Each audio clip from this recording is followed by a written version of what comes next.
যে আরেকটি ইকরাও যেন বিদায় না নেয় এই দুনিয়া থেকে। একটি বাচ্চার মা, একটি ছোট্ট বাচ্চার মা, নিষ্পাপ বাচ্চার মা যেন কখনো বিদায় না নেয়। এখানে আমরা অনেক মেয়েরা আছি যারা সোশ্যাল মিডিয়াতে কাজ করি, অনেক পেছনে আমার অনেক আপুরা আছেন যারা আমাদের এক ডাকে এসেছেন, যারা অনেকে হাউসওয়াইফ, বিজনেস করছেন, যারা সোশ্যাল মিডিয়ার সাথে যুক্ত না, কিন্তু তারপরও ইকরা আপুর পরিবারের সদস্য না হয়ে ইকরা আপুর বন্ধু বান্ধবী বা কখনো হয়তো ইকরা আপুকে সামনে থেকেও দেখে নাই, তাই না?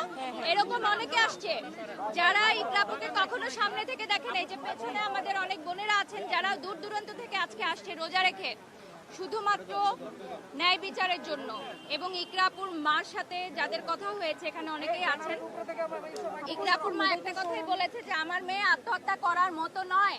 একজন মা জানে তার সন্তান কেমন। একজন মা যেহেতু স্টেটমেন্ট দিয়েছে যে আমার মেয়ে আত্মহত্যা করার মেয়ে নয়, এটা হত্যা করা হয়েছে, তাহলে এটার একটা সুষ্ঠু তদন্ত আমরা চাই। আমরা মেয়েরা একটা সুষ্ঠু তদন্ত চাই, যেটা আত্মহত্যা না হত্যা। এটা এক নম্বর টপিক। সেকেন্ড টপিক হচ্ছে একজন অভিনেতা, একজন অভিনেত্রী দুজনকে নিয়ে যে পরকীয়ার ঘটনাটা অনেকেই বলছেন, ইভেন এটার স্টেটমেন্ট কিন্তু অনেক ডিরেক্টর, প্রডিউসার, অনেক আর্টিস্টরা দিয়েছে স্টেটমেন্ট, মৌখিক স্টেটমেন্ট, ভিডিও বা অডিও, যে তারা এই বিষয়গুলো জানতো। যারা নাটক পাড়ায় কাজ করে তারা অনেকেই এই বিষয়গুলো জানতো। তো আমি সেই অভিনেতা আলভিকে রিকোয়েস্ট করব যে আপনি আইনের যে দ্বারস্থ হন। আপনি যদি নির্দোষ হয়ে থাকেন সেটাও আপনি প্রমাণ করেন যে আপনি নির্দোষ। এই ঘটনাটায় দোষীকে তাকে সামনে নিয়ে আসেন। উনি কেন আইনের আওতায় নিজেকে নিচ্ছে না?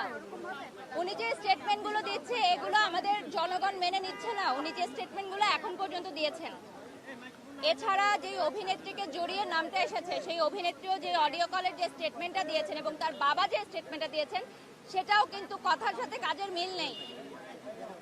ঠিক আছে, তাহলে আপনারা আইনের দ্বারস্থ হন। আমরা আইনকে শ্রদ্ধা জানাই। এটা হত্যা না আত্মহত্যা, এটা আমরা সুষ্ঠু তদন্ত চাই, বিচার চাই। আগে তদন্ত শুরু হোক। ইকরা আপুর পরিবারের কাছে অবশ্যই আলভি ভাইয়ের ক্ষমা চাইতে হবে। হবে হবে হবে ক্ষমা চাইতে হবে, অবশ্যই বিচার চাইতে হবে। ইকরা আপুর পরিবারের কাছে অভিনেতা আলভির ক্ষমা চাইতে হবে অবশ্যই, যেটা এখন পর্যন্ত সে ক্ষমা চায় নাই। তোমরা দেখছো কেউ? আমি দেখি নাই। উল্টা ব্লেম করে গেছে যে যাতে পরিবার দেখতে দেয় নাই তাকে, দেখতে উল্টা সে ব্লেম করে গেছে। এত বছর সংসার করলো তো উনি লাস্ট ওয়াইফকে কেন দেখতে আসলো না? এটা সবচেয়ে বড় কথা। এখন ইকরা আপুর এই জিনিস দেখে আমরা আমাদের স্বামীদের প্রতি আমরা বিশ্বাস করি না। আমরা ওদের বিশ্বাস করতে পারি না। এখানে আমার বেশি বলার নাই।